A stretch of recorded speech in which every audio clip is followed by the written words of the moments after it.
आप सभी का स्वागत है मेरे YouTube चैनल केसी एस्ट्रोलॉजी में। और आज हम ऐसे विषय पर चर्चा करेंगे जिसके बारे में कि हमारे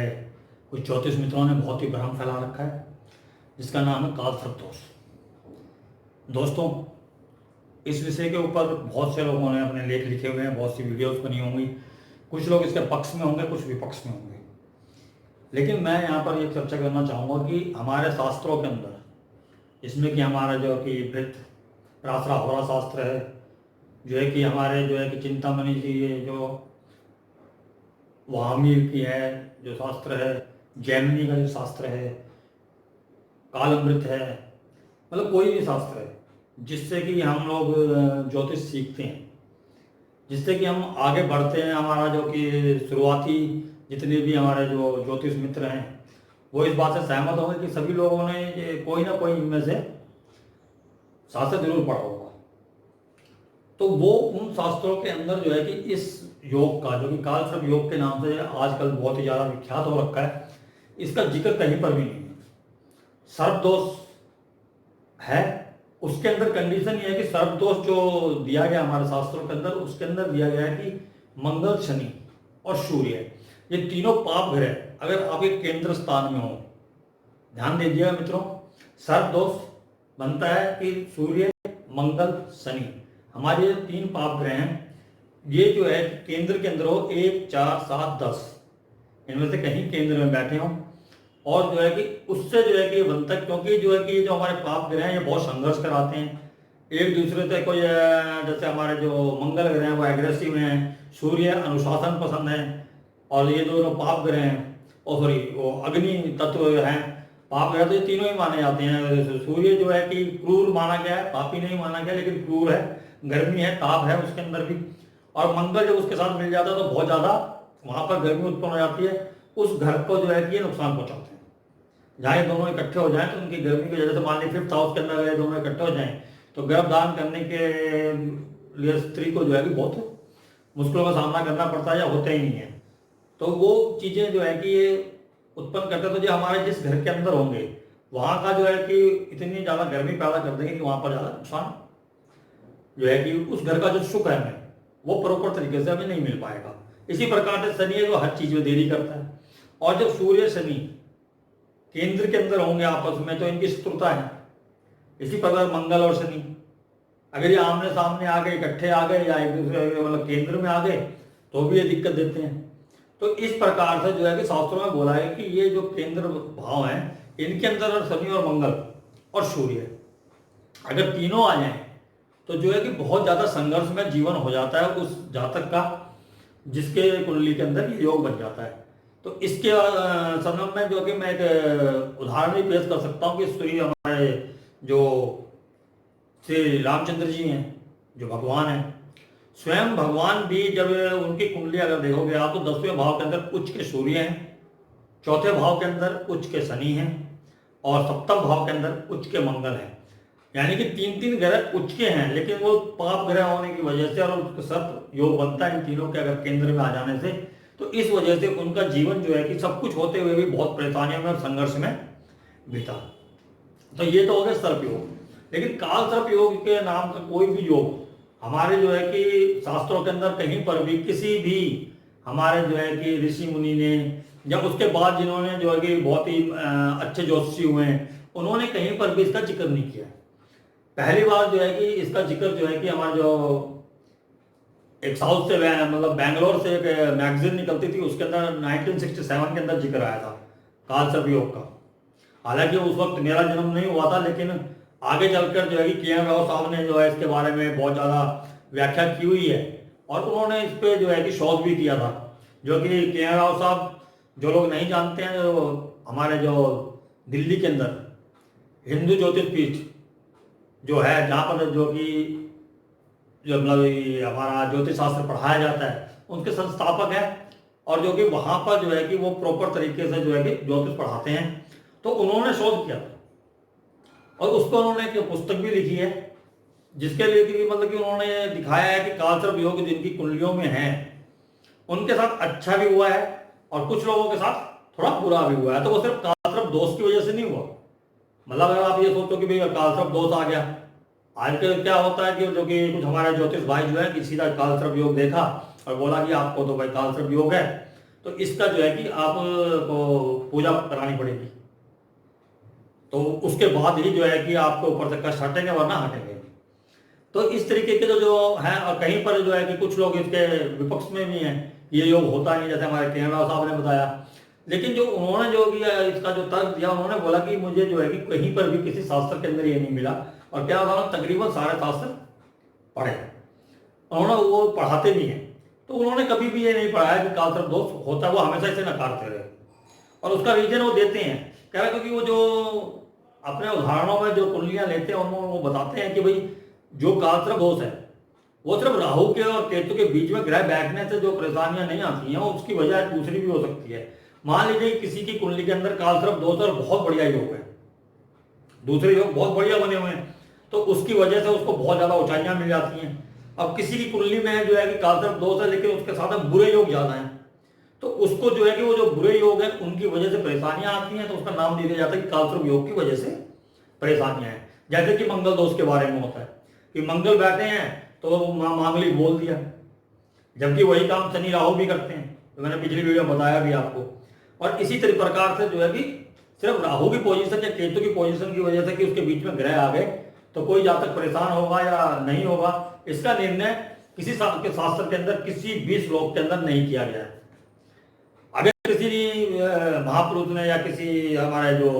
ज्योतिष आचार्य ने इसका किसी श्लोक का जिक्र किया हो तो वो किसी क्लासिक्स में कहाँ से लिया गया है उसके बारे में वो जो उसका जो मूल जो कि लेखक कौन है, जो मतलब कि हमारे ऋषियों में से, तो वो उसका उल्लेख नहीं कर पाए हैं।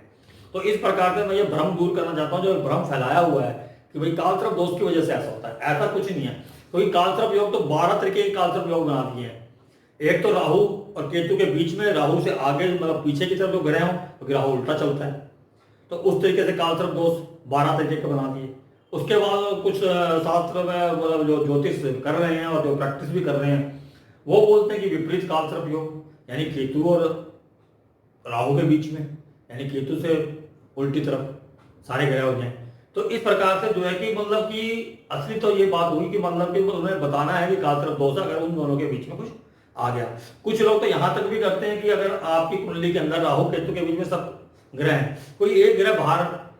रह जाता है तो उसको भी काल सर्प दोष बोल देते हैं कि ये शिमचित काल सर्प दोष है, या मतलब कि एक ही ग्रह बाहर है तो उससे कुछ नहीं था, चंद्रमा बाहर रह गया तो बाकी ग्रह इसके बीच में आ गए, यानी कि उन्हें कुछ ना कुछ कहना है कि भाई ये जो चीज काल सर्प दोष है। लेकिन इसका जिक्र जो है कि पूछो कि भाई कहां से पढ़ा, कहां से आया, तो किसी को नहीं मालूम। मैंने आपको बताया कि ये जो कि 1967 में पहली बार आया, उसके बाद इसका जिक्र फिर उसी मैगजीन के अंदर 1987 या 1992 के आसपास आया। उसके बाद जो है कि साउथ से चलता हुआ ये जो है कि हमारे उत्तर भारत के अंदर आ गया, और जो है कि इस योग तकरीबन बहुत से लोगों की कुंडलियों में मिलता है। और सबसे बड़ी बात यह कि ज्योतिष आचार्यों के पास जाएगा वही अपनी कुंडली लेके जो परेशान है, और जो परेशान होगा तो उसको आप जो भी बता दीजिए कि काल सर्प दोष है या मंगलिक दोष है या ये दोष है या राहु यहाँ बैठा है, तो वो मतलब प्रॉपर मतलब कि सामने वाले को कुछ समझ आए नहीं तो वो मानेगा ना जो भी हम बोलेंगे उसमें। चाहे मैं हूं, अगर मैं बोलता हूं कि आपकी कुंडली के अंदर ये दोष है और जो है कि, तो सामने वाला मानेगा। लेकिन वो कहां से आया है, किस शास्त्र के अंदर लिखा हुआ है, इसका जिक्र कहीं पर भी नहीं है। तो मैं जो कि, और मैंने कल एक वीडियो बनाई है जो केतु से बनने वाला राजयोग, जिसके अंदर मैंने ये धीरू भाई अंबानी की कुंडली ली थी, जो कि मैं काल सर्प दोष के अंदर भी लूंगा। तो उसमें मैंने कल की वीडियो में बताया था कि केतु से बनने वाला राजयोग कहां पर केतु बैठा और किस स्थिति में बैठा हो तो बहुत ज्यादा ऊंचाइयां देता है, राजयोग देता है। तो जिस भी मेरे जो है कि साथी ने जो मेरा यूट्यूब चैनल देख रहे हैं, नहीं देखी वो वीडियो तो वो वीडियो जरूर देखिएगा। उसके अंदर केतु के बारे में बताया गया है कि केतु अगर कहां पर योग, भले ही वो काल सर्प योग बन रहा है नहीं बन रहा है, मैं मतलब ज्यादा इस बहस में नहीं पढ़ना चाहता कि काल सर्प योग होता है नहीं होता है। अब खुद इसका जो है कि फैसला कीजिएगा जो वीडियो देख रहे हैं कि भाई ये होता है या नहीं होता है। क्योंकि कल मैंने केतु के बारे में बताया था और मैं 1 या 2 दिन के अंदर जो है राहु के बारे में भी मैंने उसको जिक्र किया था कि मैं बताऊंगा कि राहु से जो योग बनते हैं, तो वो जो है कि अगर वो योग हैं तो भले ही काल सर्प दोष हो, अब कई ज्योतिष आचार्य ये भी बोल देते हैं कि अगर कालसर्प दोष किसी कुंडली में है तो जितने ही बढ़िया योग है वो सब समाप्त हो जाते हैं। तो अगर ऐसा है तो जिनकी कुंडली में कालसर्प योग है तो अगर सब सारे योग खत्म हो जाते हैं तो फिर जो लोग कामयाब हुए हैं और कालसर्प दोष उनकी कुंडली के अंदर, तो वो कामयाब क्यों हुए? अगर सारे जो योग हैं वो दुर्योग में बदल जाते हैं तो फिर उसका भी तो रीजन होना चाहिए ना कोई। तो मेरा जहां तक अनुभव है, जो मैंने देखा है, तो उसके अनुसार जो है कि मैंने ये पाया है कि सिर्फ कालसर्प दोष होना, जिसको ये नाम दे दिया गया है, ठीक है, मैं भी मान लेता हूं, चलो है, राहु के अंदर में है, कुछ परेशानियां तो रहेंगी जब राहु और केतु के बीच में ग्रह होंगे। और फिर एक और बात मैं आपको बताना चाहता हूँ, अगर राहु केतु के हैं तो उनका जो एक तर्क होता है ज्योतिष आचार्यों का कि जब राहु के मुंह की तरफ सारे ग्रह हों, जैसे कि हमारे जो है धीरू भाई अंबानी के हैं, यहाँ राहु है, राहु उल्टे चलते हैं, तो ये इसके मुंह की तरफ सारे ग्रह आ गए, तो इसको ज्यादा महत्व देते हैं वो कि ये बहुत ज्यादा खतरनाक कालसर्प योग है। जैसे कि यहाँ पर बनाया है जिसमें केतु इधर से चलेंगे और केतु के आगे सारे ग्रह हैं, जिसको कि ये एक मेरे जानकार की कुंडली है जो कि आज बहुत अच्छे बढ़िया जॉब कर रहे हैं, और इनको भी किसी ने बताया था कि आपके कुंडली के अंदर कालसर्प दोष है, और इनसे जो पूजा भी कराई। तो इसलिए मैं आज मेरे एकदम से कल जब मैंने केतु पे वो वीडियो बनाई तो मेरे दिमाग में आया कि इस पे भी वीडियो बननी चाहिए, कालसर्प योग के ऊपर भी। तो मैं यहाँ पर जो है कि कई चीजें मैंने देखी हैं जहां पर कि भाई जहां योग अच्छे हैं तो वो अच्छे ही फल देंगे, और बुरे हैं, और कई जगह पे जो है कि हमारे जो है कि लघु प्राश्री के अंदर है, अपना ब्रह्म प्राश्रा होरा शास्त्र के अंदर है, इनमें कई जगह जिक्र आता है कि राहु कुछ कई जो मैंने राशियां हैं उनके अंदर बहुत अच्छे फल देते हैं, और अपने दशा अंतरदशा के अंदर भी अगर उन राशि पर्टिकुलर राशियों के अंदर है तो वहां पर बहुत अच्छे फल देते हैं। तो ये मैं अपनी अगली वीडियो के अंदर आप लोगों को बताऊंगा कि राहु कहाँ कहाँ पर राजयोग देते हैं और बहुत बढ़िया फल देते हैं। तो एक बात, जिन्होंने मेरा चैनल सब्सक्राइब नहीं किया प्लीज सब्सक्राइब कीजिएगा, और वीडियो पसंद आए तो लाइक भी कीजिए, मेरा हौसला बढ़ता है उससे। तो आज हम जिक्र राहु के बारे में ज्यादा नहीं करते हुए सिर्फ कालसर्प योग के बारे में जिक्र करेंगे, जो कि मैंने अभी तक बताया कि भाई मेरी नजर में किसी भी शास्त्र के अंदर ये योग नहीं आया है। और जो है कि अगर आपको शोध पढ़ना है इसका तो के.एन. साहब की बुक है, सभी के ऊपर है, हिंदू ज्योतिष श्रृंखला, और के.एन. राव आप बोलोगे सप्तऋषि पे शायद अवेलेबल है, वहां से आप ले सकते हैं इसको और पढ़ सकते हैं। तो इसके जो है कि उन्होंने जो शोध किया है उसने पाया है कि योग जो अच्छे या बुरे उनकी वजह से होता है। जैसे कि अभी हमारे जो ये ज्योतिष हैं लोग भाई हैं, उन्होंने बहुत से नाम दे दिए हैं, अनंत कालसर्प योग, कुलिक कालसर्प योग, वासुकी कालसर्प योग, संगपाल कालसर्प योग, पदम कालसर्प योग, मतलब अलग अलग स्थान पे, जैसे फिर 5वें घर में होगा तो पदम कालसर्प योग हो गया, अगर चौथे में है तो संगपाल हो गया, सप्तम में है तो तक्षक हो गया, मतलब उन्होंने नाम दे दिए हैं उनको। तो उनका मानना है, जो आज के जो ज्योतिष आचार्य हैं जिन्होंने ये कालसर्प योग का बनाया है, उनका ये मानना है कि जैसे 5वें घर से अगर बन गया तो विद्या के अंदर, पढ़ाई के अंदर थोड़ी दिक्कत आएगी। तो ये तो कोई भी पाप ग्रह हुआ, आप समझिएगा इस बात को कि अगर राहु वैसे भी अगर पंचम भाव में हो तो वो पढ़ाई के अंदर कुछ ना कुछ तो ब्रेक देगा ही। लेकिन ये भी एक विषय का मतलब कि सोचने वाली बात है कि शास्त्र के अंदर लिखा हुआ राहु पंचम भाव में हो तो वो बहुत शार्प माइंडेड बनाता है, और विदेशी शिक्षा यानी कि विदेशी भाषा को सीखने की जिज्ञासा देता है, वो सीखता भी है और बहुत आसानी से उसका मतलब समझता है और बहुत आसानी से सीख जाता है। इसी प्रकार से राहु सप्तम भाव में से अगर योग बन रहा हो, तक्षक जो कालसर्प योग बोला गया है, उनको बोला गया कि पत्नी से नहीं बनती है, पत्नी से झगड़े होते हैं, तो घर जीवन अच्छा नहीं रहता। तो इसका तो मैं वैसे भी अगर राहु आपके सप्तम भाव के अंदर है तो तकरीबन देखा गया है कि तो वहां पर एक्स्ट्रा मैरिटल्स देता है राहु, जिसकी वजह से घर के अंदर जो है कहा सुनी, घर का माहौल खराब होना ही होना है। ये तो सीधी सी बात है, इसमें दो राय है ही नहीं। अगर 9वें भाव में है तो संकनाथ कालसर्प योग बोल दिया उन्होंने, लेकिन सोचने वाली बात है कि 9वें भाव में हो तो वो अपने जो धर्म है उसको जो है कि फॉलो नहीं करता वो इंसान ज्यादा, मतलब कि वो उसे कोई फर्क नहीं पड़ता, अपने धर्म के प्रति कट्टर नहीं होता, या अपने धर्म के प्रति कट्टर नहीं बोलूंगा ये सब थोड़ा वैसा हो जाता है, मतलब कि उसका पालन नहीं करता, जो उनके नियम कायदे हैं उनको ज्यादा मानता नहीं है, कहने का मतलब ये है मेरा। तो इस तरीके से जो मतलब कि ये जो योग दे रखे हैं, जैसे 10वें भाव में पाताल कालसर्प योग बोल दिया, तो अब मेरे को ये समझ में नहीं आ रहा कि भाई उससे मतलब ये कहते हैं कि काम धंधे के अंदर बहुत दिक्कत आती है, अप्स एंड डाउन्स आते हैं और मतलब कि परेशान रहता है बंदा। अब सोचने वाली बात यह है कि अगर वहां पर शनि है तो थोड़ी देरी से मतलब ये सेटल होता है बंदा। शनि की दृष्टि है तब भी अप्स एंड डाउन्स आते हैं। अगर काल तरफ दोष नहीं है, शनि की दृष्टि तब भी अप्स एंड डाउन्स पाएंगे। शनि वहां बैठा है तो वो लेट करेगा वो स्टेटस देने में। तो ये जो परेशानियां हैं ये किसी भी पाप ग्रह से, किसी भी योग जो बुरे योग है उनसे आ सकती है। इसमें सिर्फ ये जो है कि आप राहु के बीच में, केतु के बीच में ग्रह आने को नहीं ले सकते। और फिर दूसरी कंडीशन है, चलो मान लीजिए मैंने कि ये राहु के बीच के अंदर सारे ग्रह आ गए तो ये काल सर्प योग बन गया। लेकिन अगर कोई मतलब ये मानो ये बताए कि अगर ये यहां से चलता है तो जो हमारे जो 18 साल, और मेरे ख्याल से 18 साल भी नहीं लगेंगे क्योंकि ये सारे ग्रह इस तरफ चल रहे हैं और ये राहु इस तरफ चल रहा है, तो कितना टाइम लेगा? ज्यादा जुपिटर यहां पर है, अगर जुपिटर को भी हम लगाएं 1 2 3 4 5 6 साल, 6 साल में ये इधर 2 कदम बढ़ जाएगा, लेकिन 4 साल, क्योंकि अगर आप 6 साल इधर से गिनोगे तो 1.5 साल 3 साल और 4.5 साल में ये अपना राहु यहां से चलता हुआ यहां आ जाएगा और 4 साल में जुपिटर यहां आ जाएगा, इसका ये बाहर चला जाएगा। यानी कि मान लिया कि वो मुंह में जा रहे हैं राहु के और वो ग्रसित कर रहा है उनको, लेकिन 4 साल, जन्म के 4 साल बाद तो ये सारे ग्रह इधर आ जाने हैं और राहु इधर आना है और फिर दोबारा से वो घूम के फिर वहीं आना है उन्होंने। तो ये कहना कि भाई उनके ग्रसित कर रहे हैं तो ऐसा कुछ नहीं है, वो तो जहां पर हैं ग्रह वहीं रहेंगे। वो जो चल रहे हैं तो वो तो 4 साल के अंदर पार कर जाएंगे। है तो ग्रह सारी जिंदगी, मतलब जब भी आप किसी भी कुंडली को देखोगे तो जो ग्रह चल रहे होते हैं उनके हिसाब से तो प्रेडिक्शन होती हैं, उनको फलित करना ही पड़ता है कि यह ग्रह इस टाइम कहाँ पर है, क्या रिजल्ट दे रहे होंगे।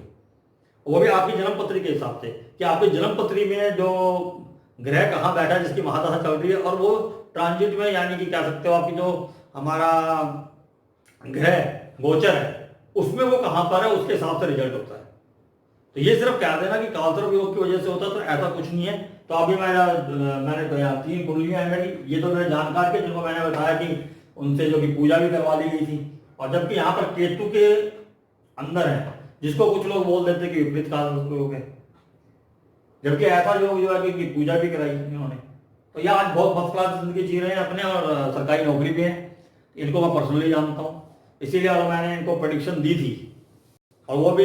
2012 के आसपास। तो मुझे याद आया अचानक से कि मैंने कहा यार उनकी कुंडली में भी है, तो मैंने ये निकाली अपने जो है कि रजिस्टर से कि उनके वो तो बहुत अच्छे इस टाइम लाइफ है उनकी, तो ऐसा कुछ नहीं होता है। उसके अलावा गोविंदा, जो हमारे फिल्म स्टार गोविंदा है, सभी लोग जानते हैं उनको, और उन्होंने जो है कि जो फिल्म लाइन के अंदर आए, हाँ मैं ये कह सकता हूँ, चलो कुछ लोग बोलते हैं कि भाई शुरुआती जीवन में उन्होंने संघर्ष ज्यादा किया, तो हो सकता है फिल्म लाइन में आने से पहले उनका संघर्ष रहा हो, और रहा भी, होना भी चाहिए। कोई भी अगर ऊंची ऊंचाइयों पर चढ़ता है तो संघर्ष तो सबकी जिंदगी में है, मेहनत सबको करनी पड़ती है। बैठे बैठाए बहुत कम लोग होते हैं जिनकी किस्मत इतनी बढ़िया हो, जो कुंडली के अंदर योग इतने बढ़िया हो कि बैठे बैठाए जो कि टाटा बिरला के घर पैदा हो गए, और तो वो वहां पर तो सब कुछ मिला उनको, और इतना मिला कि भाई वो एक पीढ़ी तो आराम से निकल जाती है, दूसरी पीढ़ी भी निकल जाती है, उसी में आराम से ऐश करते हैं। कुछ लोग उसको बढ़ा भी देते हैं और उनका और नाम होता है। तो इस प्रकार से जो है कि शुरुआती जिंदगी हो सकती है, मेरे को इतना उनके बारे में पता भी नहीं कि शुरुआती जिंदगी में उन्होंने क्या कुछ परेशानियां झेली भी हो, मैं इनकार नहीं कर सकता इससे। लेकिन जब से वो फिल्म लाइन के अंदर आए हैं तो आप सभी को मालूम होगा कि उनकी दूसरी फिल्म जो है कि जो 1986 के अंदर आई, वो जिस टाइम के जो उसी टाइम जो है कि वो पहली फिल्म से इस तरीके से हिट हुए कि उन्होंने जो है कि अपने जो है कि 52-53 साल की उम्र तक जबरदस्त फिल्में दी हैं और बहुत हिट हुए, बहुत नाम कमाया है, बहुत पैसा कमाया है। और तो उनकी कुंडली के अंदर तो शेषनाग कालसर्प योग बन रहा है, जिसे कहते हैं तो नींद हराम हो जाती है, नुकसान बहुत होता है, परेशान रहता है बंदा, सोचता रहता है क्या करूं, बहुत नुकसान झेल रहा हूं। लेकिन यहाँ तो जो है कि सारी उम्र जो है कि अप्स एंड डाउन किसकी जिंदगी में नहीं आते, थोड़े बहुत अप्स एंड डाउन तो हर एक की जिंदगी में आते हैं। लेकिन ऐसा कभी भी उनके साथ ऐसा कुछ नहीं हुआ, अपनी फिल्मी कैरियर के अंदर भी बहुत स्मूथली चला। थोड़े बहुत वो फिल्में मतलब नहीं भी चली हो, लेकिन ज्यादातर हिट फिल्में दी हैं उन्होंने और सबको हंसाया है, सबको नचाया भी। तो वो जो है कि आपको इनकी कुंडली के अंदर जो है कि राहु इसके बीच के अंदर सारे ग्रह हैं। लेकिन राहु जहां बैठा है, क्योंकि कल जो केतु जहां बैठा है, कल मैंने कल की वीडियो के अंदर केतु की जो बताया था उसमें बताया था कि जो कि 1 5 9 के अंदर अगर केतु हो तो वहां के स्वामी के साथ बैठा हो, या जिस घर में केतु बैठा उसका स्वामी अच्छी जगह बैठा हो तो वो राजयोग देता है। तो इसी प्रकार यहाँ पर जो केतु बैठा है और केतु का जो स्वामी है जुपिटर, धनु राशि के अंदर केतु है, तो वहां पर जाके केंद्र के अंदर बैठे हुए हैं, अपनी राशि के अंदर बैठे हुए हैं, मीन राशि के अंदर, और लगन को देखते हैं। तो इस तरीके से जो है कि आप इसको डिफाइन कर सकते हो, या इसको आप बता सकते हो कि ये योग जो है, जो ये योग बना जो कि अपने केतु के हिसाब से ही बना, जो मैंने कल बताया था जो वीडियो के अंदर, उसी हिसाब से जो है कि ये राजयोग हो गया और इन्होंने ऊंचाई छुई। अभी आ जाते हैं हमें धीरू भाई अंबानी, किसी परिचय के मोहताज नहीं है, सबको मालूम है। आज उनके जो बड़े पुत्र मुकेश अंबानी बहुत बढ़िया कार्य कर रहे हैं अपने हिंदुस्तान के लिए और अपने बिजनेस के अंदर बहुत ऊंचाइयां छुई हैं उन्होंने। आज घर घर में नाम हर बच्चा बच्चा जानता है उनका नाम। तो ये उनके पिताश्री की हैं धीरू भाई अंबानी। शुरू के टाइम पे वो भी बाहर गए, संघर्ष किया, तो संघर्ष तो बहुत लोग करते हैं, कामयाब भी नहीं हो पाते। लेकिन इनके में जो बोला कि भी कालसर्प योग है, वासुकी कालसर्प योग बोला गया तीसरे घर के अंदर, जो कि भाई बहन तो नहीं बनती है, तो वो तो वैसे भी जो है कि आपने देखा होगा जो थर्ड हाउस के अंदर कोई पाप ग्रह होता है तो वो भाई बहनों को कम कर देता है, या भाई बहन रिश्ते में दरारें आ जाती हैं। ये तो है कि पाप ग्रह जहां पर भी बैठे होते हैं वो वहां पर जो जीव कारक जो भी उस रिलेशन बनता है जो उस घर से, तो वहां पर थोड़ी दिक्कतें देते हैं। जैसे सेकंड हाउस में आ गया तो परिवार से अनबन हो जाती है, फोर्थ हाउस में आ गया तो अपने होम प्लेस में नहीं रहता, या अपने घर के अंदर सुख नहीं रहता उसको, वो बाहर ज्यादा तो सुख मिलता है उसको। सेवंथ हाउस में हो जाए तो पत्नी से सुख नहीं प्राप्त होता। तो वो तो पाप ग्रह कोई भी आ जाए तो वो, लेकिन उनकी जो तरक्की उन्होंने की है वो आप खुद दे सकते हो कि आज उनका नाम कहाँ आए और कहाँ से वो शुरू हुए थे। बताया जाता है कि बाहर जाकर उन्होंने जो है कि नौकरी भी की थी, और आज उनका नाम बच्चे बच्चे की जुबान पे है, उनकी कंपनी का नाम बच्चे बच्चे की जुबान पे है। तो ये भी कालसर्प दोष है। तो कल इनकी कुंडली भी मैंने बताया था कि जब 1 5 9 में केतु, तो वो वहां पर जहां पर बैठे हैं वो अच्छे घर में बैठा हो, सूर्य यहाँ पर लगन में बैठे हुए हैं, तो मतलब कि वो दूसरे योग देखने हैं। सिर्फ ये कालसर्प योग देखकर मतलब कि बरगलाना किसी को कि भी आपका जो है कि कालसर्प योग है, मैं नहीं मानता कि ये सही है। क्योंकि अगर शास्त्रों में होता है कि कुछ ऐसी कुंडलियां ना होती मेरे सामने की जो कि बहुत तरक्की की और बहुत दूसरे योग अच्छे होने की वजह से, और दूसरे योग के मतलब जो राहु और केतु से बनने वाले राजयोगों की वजह से ही इन लोगों ने ऊंचाइयां छुई। तो आज मैं अपनी वाणी को विराम देता हूं यहाँ पर। अगर पसंद आया हो तो प्लीज वीडियो को शेयर, लाइक और मेरे चैनल को सब्सक्राइब जरूर कीजिएगा, क्योंकि इसी तरीके की जानकारी मैं आपको टाइम टाइम पर देता रहूंगा। और आपके पास जो है कि मेंशन हो तो वो जो बेल आइकॉन है उसको भी क्लिक कर दीजिएगा, जो आपको मालूम चले कि मैंने नई वीडियो अपलोड कर दी है। तो आज्ञा चाहता हूँ, नमस्कार।